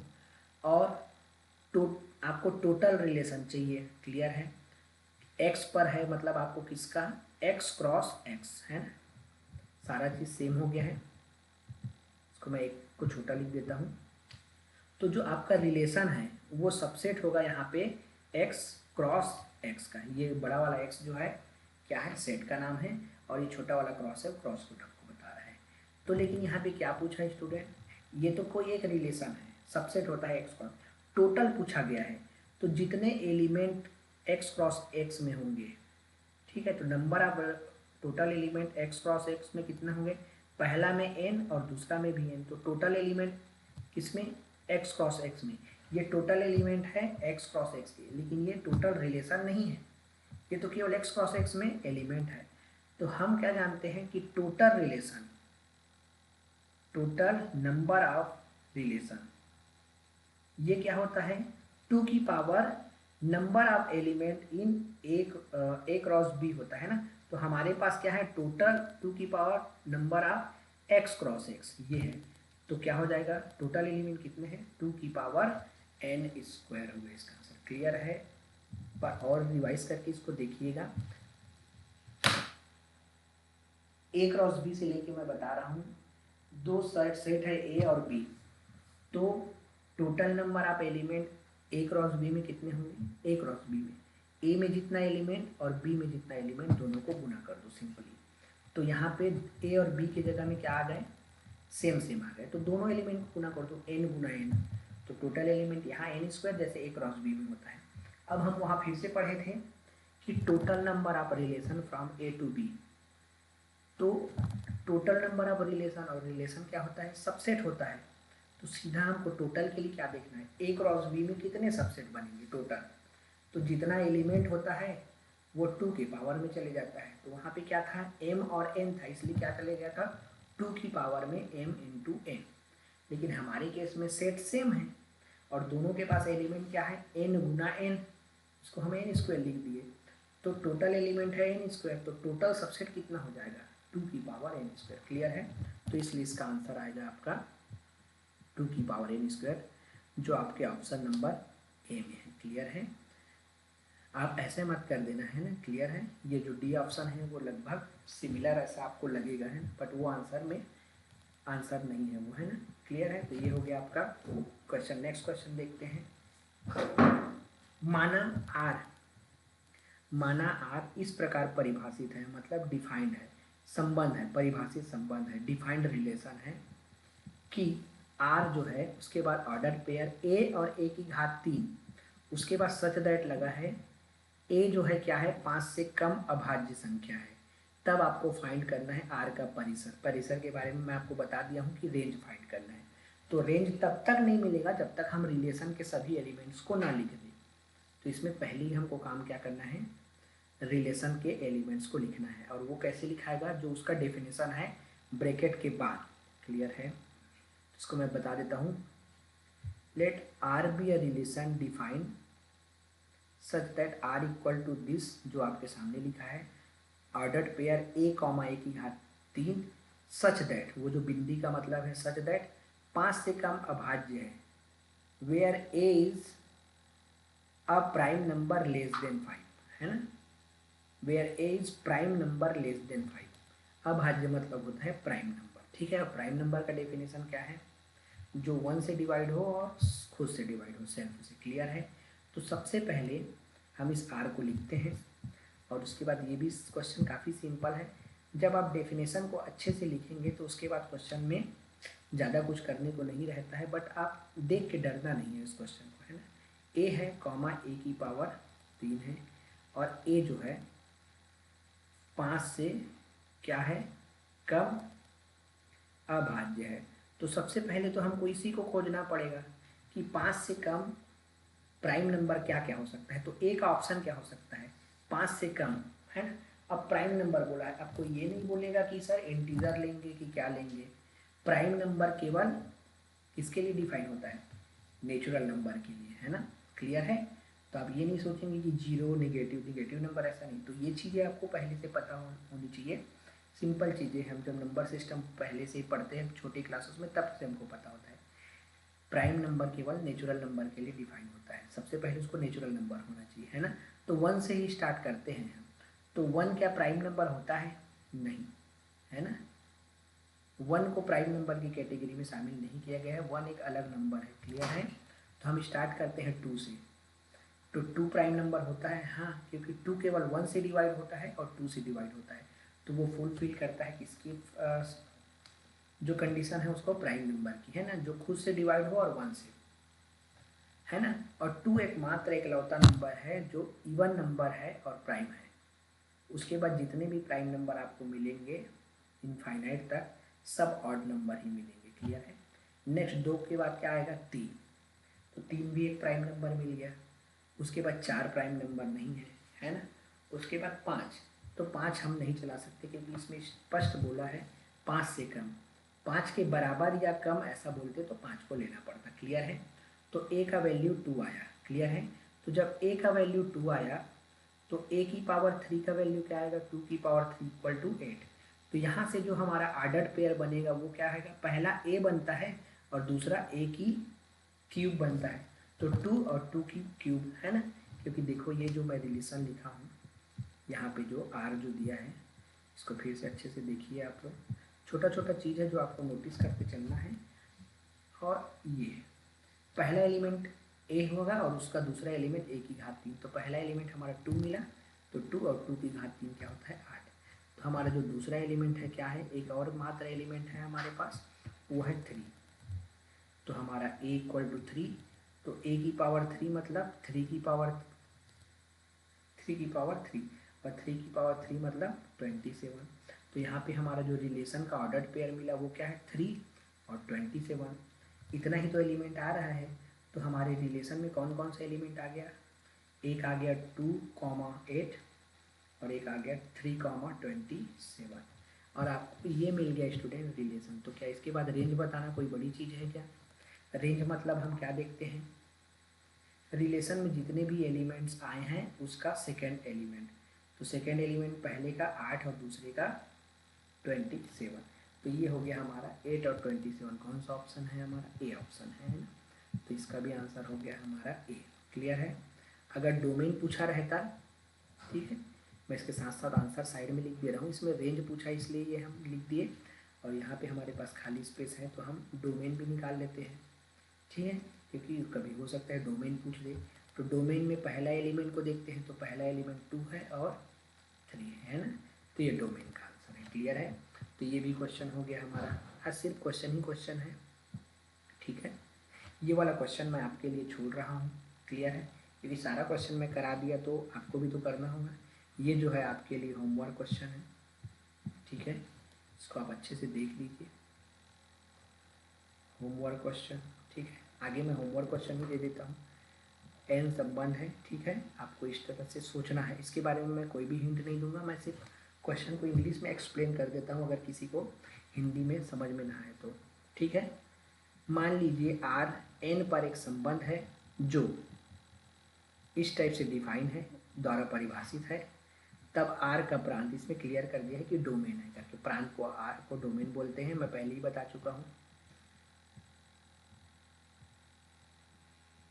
ठीक है। तो मैं बता देता हूँ, let R be a relation defined on N, N मतलब नेचुरल नंबर, और किस साइड किस तरह डिफाइन है, where R equal to ordered pair xy such that x plus 2y equal to 10, then find the domain of R, ठीक है, relation का domain आपको फाइंड करना है। तो ये आपके लिए होमवर्क क्वेश्चन होगा। आगे के क्वेश्चन देखते हैं, ठीक है। इसको देखिए, इस क्वेश्चन को मैं करा रहा हूँ, है ना। Let A and B are two sets having 3 and 4 elements respectively and having 2 elements in common. The number of relation which can be defined from A to B. A में 3 एलिमेंट है respectively लिखा है, A में 3 element है और B में 4 element है। मैं पहले इसको, इस क्वेश्चन को, आपके पास A में 3 एलिमेंट है और B में 4 एलिमेंट है। हमेशा जो जो इन्फॉर्मेशन आपको क्वेश्चन पढ़ने से मिलती है उसको आपको लिखते जाना है। And having 2 elements in common, और जो 2 एलिमेंट है, 2 एलिमेंट्स कॉमन है इन ए एंड बी, ए और बी में क्या है, कॉमन है। Then find total number of relation from A to B, ये भी वही चीज़ पूछ रहा है, ए से बी में टोटल नंबर ऑफ रिलेशन क्या है। क्लियर है। अब इस चीज़ में इस क्वेश्चन को आपको मैं बता रहा हूँ कि इसका आंसर क्या आएगा, ठीक है। अब ध्यान से समझिए इसको। मैं इसको पहले तो आपका जो प्रीवियस हमारा नॉलेज है उसको करते हैं। देखिए, ये मैं यहाँ पे डिवाइड करता हूँ पेज को। अगर ए में हम पढ़े हैं, अगर ए में m एलिमेंट है और बी में हमारा n एलिमेंट है, तो हमारा total element a cross b में क्या आता है, m इंटू n, ठीक है, ये हम जानते हैं। ये a क्रॉस b में है ना, ये कोई रिलेशन नहीं है, ये तो total number of A cross B. फिर हम क्या जानते हैं कि total number of relation, total number of relation, ठीक है। आगे मैं नहीं लिख रहा हूँ, ए से बी में देखो या बी से ए में देखो, कितना होता है 2m इंटू एम, क्लियर है, यही होता है। तो हमारे यहाँ पे कितना एलिमेंट हो, ए क्रॉस बी में कितना एलिमेंट होना चाहिए बताइए, number of element in A cross B 3 into 4 equal to 12, है ना। सेम जैसा मैं कंपेयर कर रहा हूँ राइट साइड में, जो आपको ओरिजिनल थ्योरी जो हम ओरिजिनली जब पढ़े हैं थ्योरी तब की बात है, और वो जो अभी नीचे कर रहे हैं वो है, क्लियर है। तो यहाँ पे 12 एलिमेंट हो गया। तो हमारा जो साइड में जो लिखा हुआ है थ्योरी जो हम किए हैं फार्मूला, उसके according total number of relation from A to B क्या होना चाहिए, उसके हिसाब से क्या होना चाहिए 2 टू द पावर 12 होना चाहिए। यही है, यही तो हम जानते हैं क्या, जितना एलिमेंट है ए क्रॉस बी में उसके जितने सबसेट बनाए जा सकते हैं वो सब रिलेशन कहलाते हैं। तो टोटल कितने सबसेट बनाए जा सकते हैं, तो हम सेट थ्योरी से पढ़ रहे हैं कि जितना एलिमेंट है वो पावर में जाता है किसके, 2 के पावर में, क्लियर है। तो यहाँ पे 2 टू द पावर 12, तो क्या ये इसका आंसर है, इस पे हम देखते हैं। क्योंकि क्या हमने इस चीज़ का यूज़ किया, 2 elements common in A and B, ऐसा कंडीशन तो यहाँ पे नहीं रहता था, है ना। यहाँ पे तो कुछ भी नहीं बोला जाता था कि सिर्फ m एलिमेंट ए में है, n एलिमेंट बी में है, तब टोटल रिलेशन इतने होंगे। तो क्या इससे कुछ फ़र्क पड़ता है, अगर ये 2 टू द पावर 12 आंसर है तो हमारे कोई भी आंसर से मैच कर रहा है क्या, नहीं कर रहा है। तो अगर यही आंसर होगा तो हमारे पास नन ऑफ दिस होगा, ठीक है। तो इसको क्योंकि ये तो छोटा छोटा नंबर है, हम इसको आसानी से देख सकते हैं, देखिए, है ना। हम आगे के स्लाइड में इसको देखते हैं कि क्या हमारा आंसर 2 टू द पावर 12 ही आना चाहिए। क्योंकि अगर एक बार आप देख लेंगे इस चीज़ को तो आगे जो भी क्वेश्चन आएगा इससे रिलेटेड सेम इसी टाइप के, तो आप कंफ्यूज नहीं होंगे कि एलिमेंट के कॉमन होने से रिलेशन कम ज़्यादा होता है क्या, अगर एलिमेंट कॉमन है, या एलिमेंट के कॉमन होने से कुछ भी फर्क नहीं पड़ता है उसको, ये हम देखते हैं, क्लियर है। तो चलिए इसको हम नया स्लाइड लेके देखते हैं।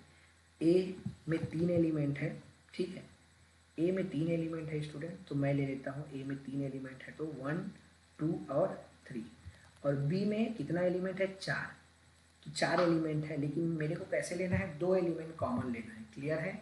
तो मैं ऐसे लेता हूँ 2 3 4 और 5, 4 एलिमेंट लेना है हमको। अब देखिए मैं कॉमन ले लिया, दोनों जगह 2 और 3 है तो 2 एलिमेंट मैं कॉमन ले लिया, है ना। अब हम निकालते हैं ए क्रॉस बी, ठीक है, स्टार्ट करते हैं ए क्रॉस बी। तो सबसे पहले 1 के लिए ए से उठाते जाओ, 1 2, 1 का 3 के साथ, 1 का 4 के साथ और 1 का 5 के साथ, ठीक है। और वैसे ही 2 का 3 के साथ और 2 का 2 के साथ होगा पहले, 2 का 2 के साथ, 2 का 3 के साथ, 2 का 4 के साथ और 2 का 5 के साथ। अब कौन सा एलिमेंट बचा लास्ट, 3 का 2 के साथ, 3 का 3 के साथ और 3 का 4 के साथ और 3 का 5 के साथ। कितना एलिमेंट आया है स्टूडेंट, 12 आ गया है। देखो ऊपर में 4, नीचे में 4 और सबसे नीचे में 4, टोटल 12 है, ठीक है। अब देखिए अगर एलिमेंट कॉमन है स्टूडेंट तो क्या अंदर में भी कोई चीज़ कॉमन आ गया है, सेम सेम, अगर सेम सेम आ गया होगा तो उसको तो 2 बार नहीं लिख सकते by the definition of set. तो देखिए क्या 1 2 कहीं पे भी आया है, और 1 2 कहीं पे भी आया है क्या, नहीं आया है, तो ये करेक्ट है, ये सही है। 1 3 कहीं पे भी आया है क्या, अच्छे से देख लो, कहीं भी नहीं आया है। 1 4 कहीं आया है क्या, और नहीं आया है। 1 5 कहीं आया है, 2 2 देख लो, ये 2 3 है ना, इसको 2 2 मत समझिए, ये 2 2 कहीं आया है, नहीं आया है। 2 3 कहीं आया है, 2 4 2 5 कहीं नहीं आया है, 3 2 3 3 3 4 3 5। तो एलिमेंट जो है यहाँ पे हम 2 और 3 दो दो एलिमेंट हम कॉमन लिए, लेकिन उसके बाद भी हमको उतना ही 12 ही डिस्टिंक्ट मिल रहा है। डिस्टिंक्ट मतलब समझ रहे हो ना, अलग अलग मिल रहा है। अगर सेम मिलता कोई चीज़, दो तो सेम मिलता तो एक कम करना पड़ता, क्योंकि उसको एक ही बार लिखते सेट में तो 11 हो जाता। तो ऐसी स्थिति में रिलेशन क्या हो जाता, 2 टू दी पावर 11। लेकिन क्या कुछ भी कम हो रहा है, नहीं हो रहा है। क्यों कम नहीं हो रहा है? क्योंकि ऑर्डर्ड पेयर को कोई फर्क नहीं पड़ता है कि कितना एलिमेंट कॉमन है, 2-3 एलिमेंट है। तो क्लियर है, समझ में आ गया? ये सब एलिमेंट कॉमन है तब भी फर्क नहीं पड़ता है, वो हर बार उतना ही एलिमेंट देगा अलग अलग। तो इसलिए इस क्वेश्चन का आंसर जो हम निकाले हैं 2⁻12 वो सही होगा। क्लियर है? क्योंकि इसने रिलेशन पूछा है, समझ में आ रहा है? इसने पूछा है रिलेशन, इसलिए इसका आंसर 2⁻12 है, तो इसलिए इसका आंसर हो जाएगा नन ऑफ दिस। अब मैं इसका दूसरा चीज आपको बता रहा हूँ कि रिलेशन पे कोई फर्क नहीं पड़ता है अगर एलिमेंट कॉमन हो तब, लेकिन अगर A क्रॉस B और B क्रॉस A निकाल के देखिए, इसी क्वेश्चन का जो मैं लिया हूँ उसको ध्यान से समझिए, है ना? यहाँ तक क्लियर है? तो इसका आंसर 2⁻12 आएगा। हम क्या सीखे कि अगर एलिमेंट कॉमन है तो भी रिलेशन उतना ही होगा जितना हम बेसिक फार्मूला से जानते हैं उतना, ठीक है? लेकिन अब इसको आप इस तरीके से देख सकते हैं, ठीक है? थोड़ा सा टाइम टेकिंग है, बट आप एक बार समझ जाइए तो आगे आपको मुश्किल नहीं होगा, ठीक है? देखिए सेम एग्जांपल मैं ले रहा हूँ, इस बार थोड़ा जल्दी कैलकुलेशन करेंगे स्टूडेंट। 1 2 3 लिए थे और बी में लिए थे हम 2 3 और 4 और 5। अब मैं निकाल रहा हूँ स्टूडेंट A क्रॉस B, जो हम अभी निकाल चुके हैं, एक बार और निकाल रहा हूँ तो समझते रहिए। 1 का 2 के साथ, 1 का 3 के साथ, 1 का 4 के साथ और 1 का 5 के साथ। क्लियर है? अब मैं आगे जा रहा हूँ, 2 का 2 के साथ, 2 का 3 के साथ, 2 का 4 के साथ और 2 का 5 के साथ। यहाँ तक हो गया। अब 3 बचा है स्टूडेंट, 3 का 2 के साथ, 3 का 3 के साथ, 3 का 4 के साथ और 3 का 5 के साथ। अब मैं एक और चीज़ निकाल रहा हूँ, रिलेशन में कोई फर्क नहीं पड़ता है, लेकिन अब मैं क्या निकाल रहा हूँ? उल्टा। ये जो पहला निकाला हूँ वो A से B में रिलेशन है, उसको A क्रॉस B बोलते हैं, और दूसरा मैं रिलेशन निकाल रहा हूँ B क्रॉस A में। क्लियर है? तो अब देखिए इसको उल्टा आइए, यहाँ से चालू होगा। 2 का जोड़ी 1 के साथ और 2 का जोड़ी 2 के साथ और 2 का जोड़ी 3 के साथ, यहाँ से यहाँ आना है, ऐसे है ना? मैं लिखा है ऐसे B हूँ तो A भी निकाल दिया, लेकिन अब B क्रॉस A तो ऐसे निकालना है ना। अब आऊँगा 3 से, 3 का 1 के साथ, 3 का 2 के साथ और 3 का 3 के साथ। अब फिर 4 में आऊँगा तो 4 का 1 के साथ, 4 का 2 के साथ, 4 का 3 के साथ। अब फिर 5 में 5 का 1 के साथ, 5 का 2 के साथ और 5 का 3 के साथ। ये हो गया स्टूडेंट। क्लियर है? अब मैं कलर चेंज कर रहा हूँ, अब ध्यान से देखना कितना एलिमेंट कॉमन था A और B में? 2 एलिमेंट। कितना एलिमेंट कॉमन था? ये हमारा एलिमेंट कॉमन था यहाँ पे। A और B में कितना एलिमेंट कॉमन लिए हैं देख लो, 2 एलिमेंट। 2 एलिमेंट कॉमन है। अब ध्यान से देखना स्टूडेंट, A क्रॉस B और B क्रॉस A में मैं मार्क कर रहा हूँ, आपको इस चीज़ को समझना है, ठीक है? मैं मार्क कर रहा हूँ और वो चीज़ आप ध्यान से देखना, ठीक है? ये हो गया है आपका 2 2, देखिए ये 2 2, ठीक है? एक मार्क कर दिया यहाँ पे 1, यहाँ में भी है 2 2, देखो ये, ठीक है? उसके बाद हम देखते हैं 3 3, ये 3 3 हो गया 2, यहाँ भी 3 3 हो गया, ठीक है? क्लियर है? यहाँ पे मैं नंबरिंग नहीं कर रहा हूँ, ऊपर बस मैं कब नंबरिंग कर रहा हूँ कि एक का जोड़ी मिल गया, 2 का भी जोड़ी मिल गया। कितना एलिमेंट कॉमन था? 2 एलिमेंट कॉमन था, ठीक है? अब और ध्यान से देखिए, इसको देखिए 2 3 और यहाँ पे 2 3 मिल गया, ठीक है? वैसे ही आप और देखिए कि क्या कोई और एलिमेंट है जो आपको कॉमन मिल रहा है, ध्यान से देखना है ना, तो आपको समझ में आएगा। ये हो गया आपका 3 2 और यहाँ पे भी मिल गया आपको 3 2। इसके अलावा कोई भी एलिमेंट कॉमन नहीं मिले। देखो 1 2 यहाँ नहीं होगा नीचे में, 1 3 नीचे में नहीं होगा, 1 4 नीचे में नहीं होगा, 1 5 नीचे में भी नहीं है कहीं भी। उसके बाद 2 4 देखो नीचे में कहीं भी नहीं है, 2 5 नीचे में कहीं भी नहीं है। इसके बाद 3 4 नीचे में कहीं भी नहीं है, 3 5 कहीं भी नहीं है। तो अब आप क्या नोटिस कर रहे हो स्टूडेंट, A क्रॉस B में और B क्रॉस A में कितना एलिमेंट कॉमन हो गया? 4 एलिमेंट कॉमन हो गया। क्लियर है स्टूडेंट? तो ये आपको ध्यान रखना है, रिलेशन में कोई फर्क नहीं पड़ा था स्टूडेंट, लेकिन अगर ए और बी में दो एलिमेंट कॉमन है तो ए क्रॉस बी और बी क्रॉस ए में कितना एलिमेंट कॉमन है, 4, क्योंकि दो इधर से जा रहा है, दो इधर से बना रहा है और दो उधर से बना रहा है, क्योंकि वो कॉमन रहेगा, क्योंकि वो एलिमेंट तो इधर का उधर के साथ बना और उधर का इधर के साथ सेम एलिमेंट है ना, तो डबल हो जाता है। क्लियर है? अगर 3 एलिमेंट कॉमन रहता तो 6 एलिमेंट कॉमन मिलता आपको किसमें, ए क्रॉस बी और बी क्रॉस ए में। तो ये क्वेश्चन आ सकता है ना, ये नया क्वेश्चन बन सकता है। तो रिलेशन में कोई फर्क नहीं पड़ता है। क्लियर है?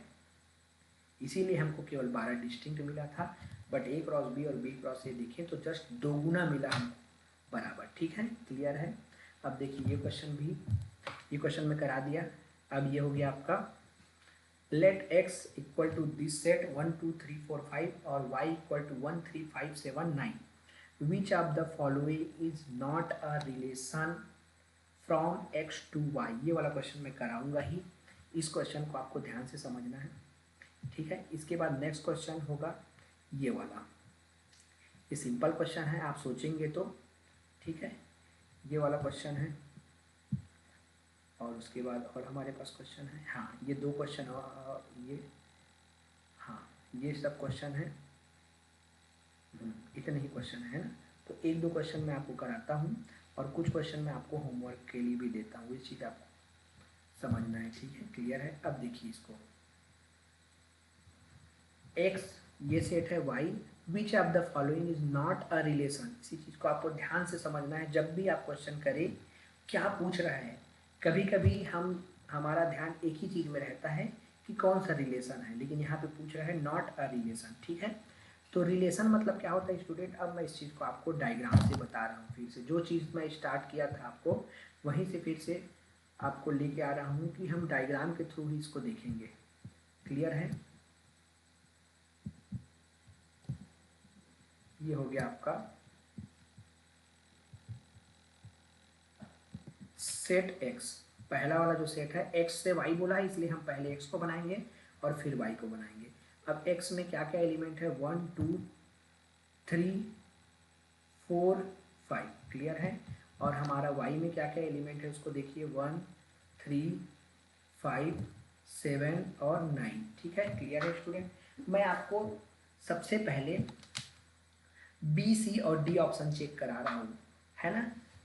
अभी मैं ए ऑप्शन को आपको अच्छे से बताऊंगा, क्योंकि ए ऑप्शन आपको कंफ्यूजन क्रिएट कर सकता है। क्लियर है?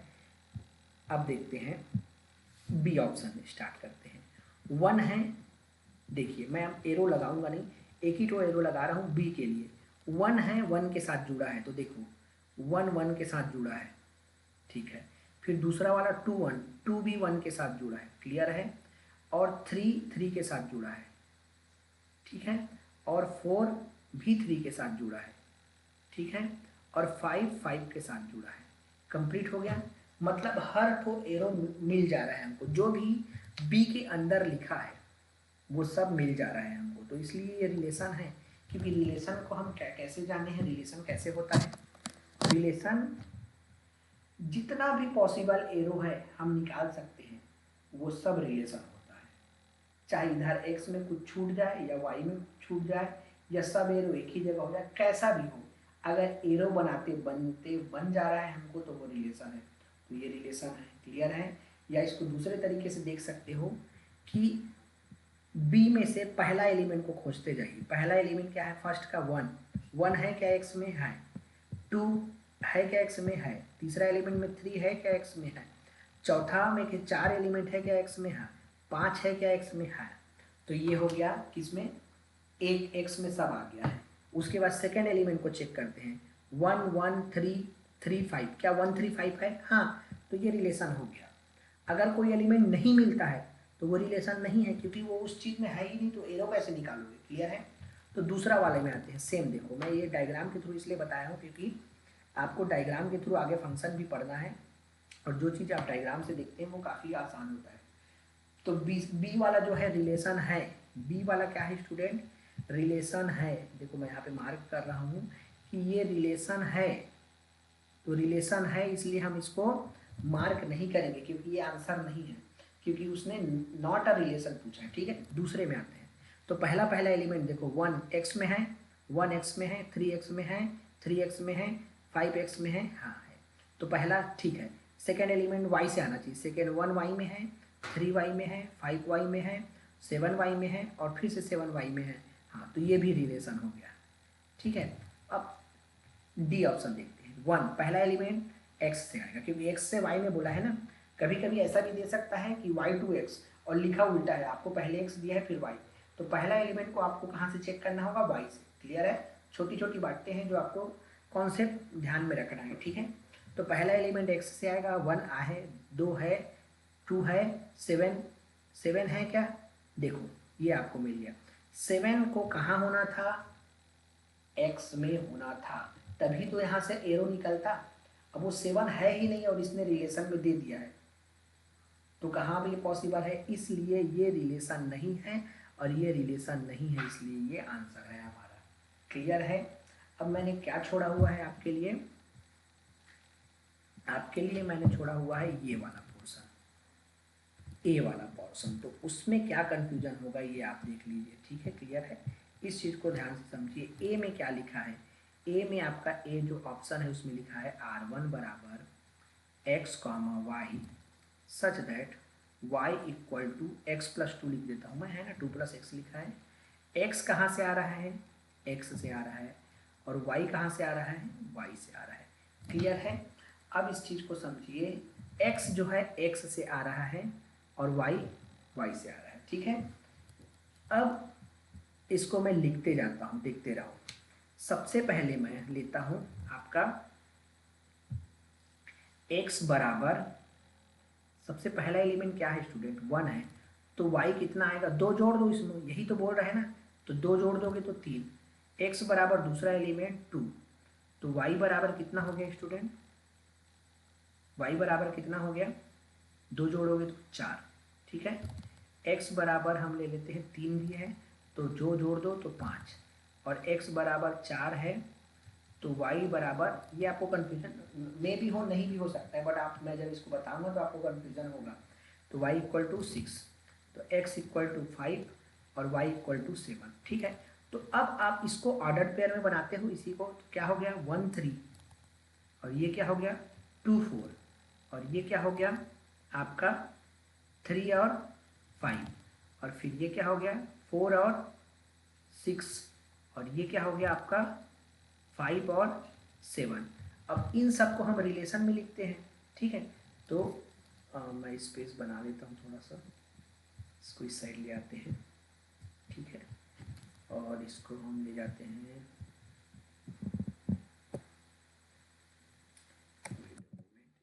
ही रहने देते हैं। अब देखिए इसको हम, ये जितना आया है हमारा ऑर्डर पेयर में, ऑर्डर्ड पेयर में जितना भी चीज़ें आया है उसको हम कैसे लिखते हैं स्टूडेंट? रिलेशन में। समझते रहना, रिलेशन में हम लिखते हैं। तो पहला एलिमेंट क्या आ गया? 1 3, दूसरा एलिमेंट 2 4 और तीसरा एलिमेंट 3 5 और चौथा एलिमेंट, मैं आपका कन्फ्यूज़न दूर करने के लिए पहले कन्फ्यूज़न आपको दिखा रहा हूँ कि ऐसा हो सकता है। क्लियर है?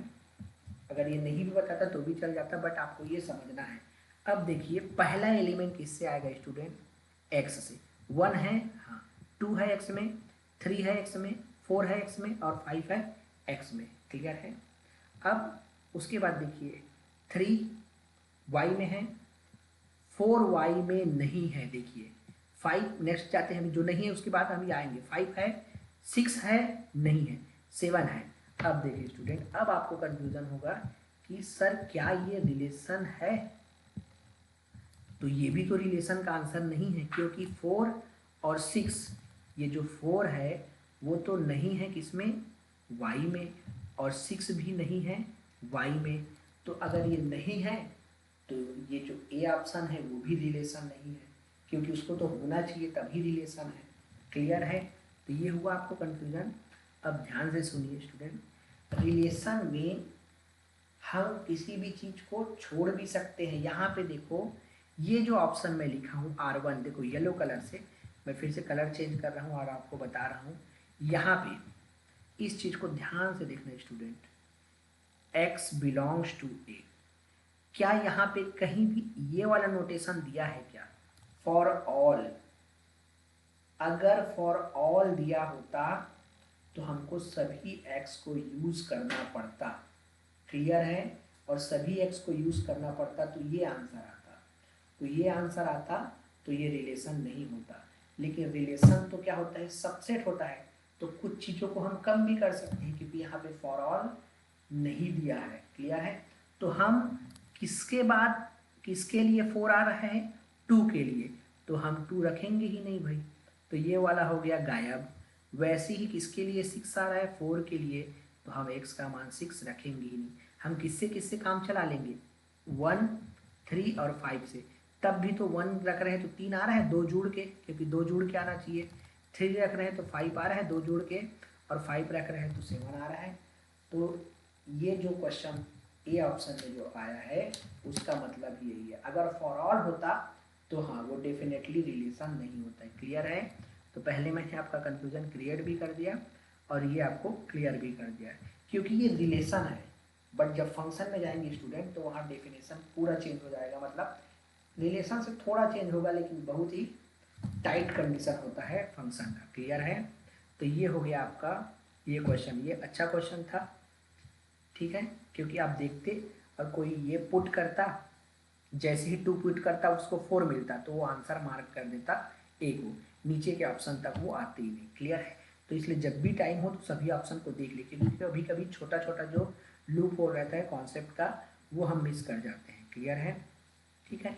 ये वाला क्वेश्चन आप ऐसे ही बनाना, एकदम सिंपल क्वेश्चन है, आप डायग्राम के थ्रू बनाना है ना। रिलेशन बोला है कि x minus y is greater than 0, तो ये जो है आपका होमवर्क क्वेश्चन है, इसको आप होमवर्क में ले लीजिए, ये वाला एक क्वेश्चन। नेक्स्ट क्वेश्चन भी अब देखते हैं कि नेक्स्ट क्वेश्चन ये है, इसमें let R be a relation, under root से बाहर आ रहा है, क्लियर है।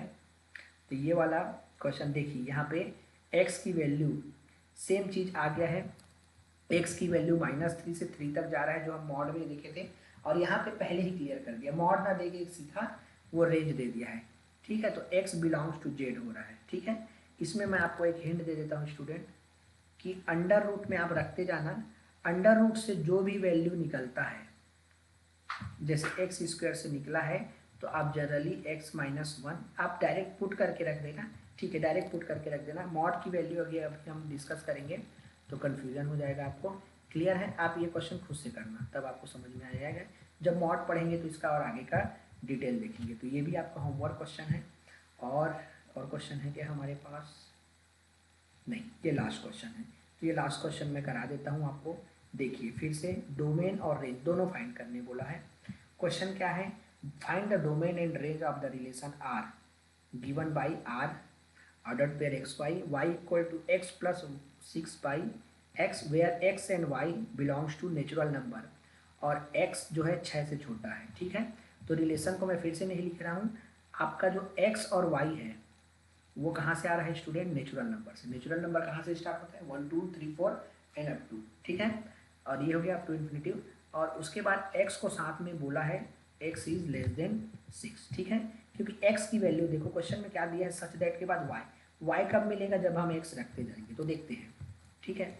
ये भी अच्छा क्वेश्चन है, x इक्वल टू क्या क्या वैल्यू ले सकते हैं, 1 ले सकते हैं, 2 ले सकते हैं, 3 ले सकते हैं, 4 ले सकते हैं, 5 ले सकते हैं, क्लियर है। और 6 नहीं ले सकते क्योंकि 6 छोटा है। अब देखिए यहाँ पे ये अच्छा क्वेश्चन है, सही मायनों में इसको देखते हैं तो, क्योंकि आप छोटा सा चीज़ नोटिस नहीं करेंगे तो दिक्कत हो जाएगा, ठीक है। तो पहला मैं ले रहा हूँ x बराबर 1, तो y बराबर क्या हो जाएगा, रखिए वैल्यू 6/1, ठीक है। तो ये हो जाएगा 6/1, तो y बराबर क्या हो गया 7, क्लियर है। तो x बराबर 7 इतना ही रखते हैं, है ना, ये छोटा सा जगह बचा हुआ है ऑर्डर पे लिखने के लिए। सेकेंड x बराबर हम रखते हैं 2, तो y बराबर 2 प्लस 6/2, तो कितना हो जाएगा ये 3 + 2 5, ठीक है। तीसरा हम यहीं पे ले लेते हैं, x बराबर रखते हैं 3, सो y बराबर 3 + 6/3, तो ये भी आ गया आपका आंसर 5। अब देखिए नेक्स्ट चौथा, ठीक है, चौथा जो है हम रखते हैं, पहले तो रखते जाते हैं x इक्वल टू 4 है ना, 1 2 3 रख दिए, अब 4 रखते हैं, x इक्वल टू 4 तो y इक्वल टू 4 प्लस 6/4, ठीक है, इतना ही मैं रख के छोड़ रहा हूँ। और फिफ्थ x बराबर हम रखते हैं लास्ट आंसर 5, तो y बराबर 5 प्लस 6/5। क्लियर है। अब देखिए ध्यान से y का जो आंसर आ रहा है स्टूडेंट, ठीक है, यही इस क्वेश्चन का मेन है। आप सभी चीज़ों को जितना मान निकाले उतने को आप रख देंगे आंसर है करके, है ना, बट यहाँ पे वो यही चीज़ एक लूप होल है। जो देखिए x इक्वल टू 1 आया, तो x को तो हम क्या ले रहे हैं, इंटीजर ही ले रहे हैं। क्या बोला है, x भी n में है, और ध्यान से देखो y भी n में है, मतलब y का जो मान आ रहा है वो क्या आना चाहिए, नेचुरल नंबर। तो क्या 7 नेचुरल नंबर है, तो हाँ, तो ये वाला आंसर चलेगा रिलेशन में अभी r में। तो यहाँ से जो टपल ऑर्डर पेयर आएगा वो क्या आएगा, 1 7। दूसरा वाला देखो x तो नेचुरल नंबर ही ले रहे हैं, शुरू से ले रहे हैं, y का मान 5 आया, नेचुरल नंबर है, तो ये भी आंसर चलेगा 2,5। उसके बाद 3 में से 5 आ रहा है, तो यहाँ भी आंसर चलेगा 3,5। तो ये दो तीनों आंसर हमको चलेगा रिलेशन में। अब चौथा में आइए स्टूडेंट, x का मान 4 रखे, नेचुरल नंबर, ओके। y का मान यहाँ से 6/4 क्या इंटीजर आएगा, सॉरी नेचुरल नंबर आएगा, नहीं, तो यहाँ पे जो वैल्यू आ रहा है वो क्या है, फ्रैक्शन। तो फ्रैक्शन नंबर तो लेना ही नहीं है y को, तो ये वाला आंसर आएगा ही नहीं, ये चलेगा ही नहीं। सेम 5 रख रहे हैं तो 6/5, तो ये भी वैल्यू हमको क्या दे रहा है, फ्रैक्शन दे रहा है। लेकिन हमको तो y क्या चाहिए, नेचुरल नंबर चाहिए, तो ये भी आंसर नहीं चला। तो हमारे रिलेशन में सिर्फ क्या क्या आया, 1,7, 2,5 और 3,5, इतना ही आंसर हमारे रिलेशन में आया। क्लियर है, समझ में आ गया। ये इसका इम्पोर्टेंट था, आप उसको डेसिमल में भी लिख देते तो आपको फिर, क्योंकि ये यहाँ पे ऑप्शन भी नहीं है, क्लियर है, इसीलिए क्वेश्चन बिना ऑप्शन के मैंने लिया है। तो अब आपको क्या निकालना है, सबसे पहले हम निकालते रहे डोमेन, डोमेन ऑफ आर। तो डोमेन ऑफ आर, पहला एलिमेंट क्या है, 1, दूसरा का 2 और तीसरा का 3, और रेंज ऑफ आर हो गया आपका 7 5 5। तो 5 2 बार है तो एक ही बार लिखते हैं, और 7, तो ये हो गया आपका आंसर, क्योंकि y भी इनको क्या चाहिए था, नेचुरल नंबर चाहिए था, यही चीज़ आपको ध्यान दे रहे हैं। तो ये दोनों इसका आंसर हो गया है। तो जितने भी आपको क्वेश्चंस होमवर्क के लिए दिए हैं वो आप प्रैक्टिस करना, ग्रुप में शेयर करना। और एक इम्पॉर्टेंट चीज़, आज की ये लास्ट क्लास है, रिलेशन ख़त्म हो गया। इक्विवेलेंस सिमेट्रिक का हम कुछ क्वेश्चन नहीं लिए हैं, वो अगर आपको बुक्स में मिलते हैं तो देखना। जिस बुक में मेरे पास है उसमें क्वेश्चंस नहीं है सिमेट्रिक रिलेशन और बाकी रिलेशन का, अगर वो आएगा तो हम जो क्वेश्चन प्रैक्टिस सेशन लेंगे पूरा यूनिट का, तो उस समय हम उसको ले लेंगे। तो ये इस तरह से आपका रिलेशन ख़त्म हो गया। साथ ही साथ एक इम्पॉर्टेंट इन्फॉर्मेशन, आगे की क्लासेस आपको ऐप में मिलेंगी, जो आपको कल बता दिया जाएगा। यूट्यूब में आपको ये क्लासेस नहीं मिलेगी, जो टेक्निकल टीम है वो आपको बता देंगे।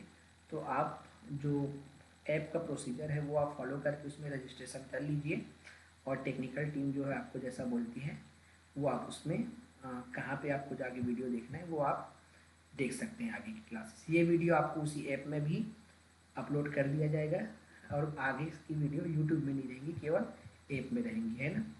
तो आज की क्लास यही रखते हैं स्टूडेंट्स।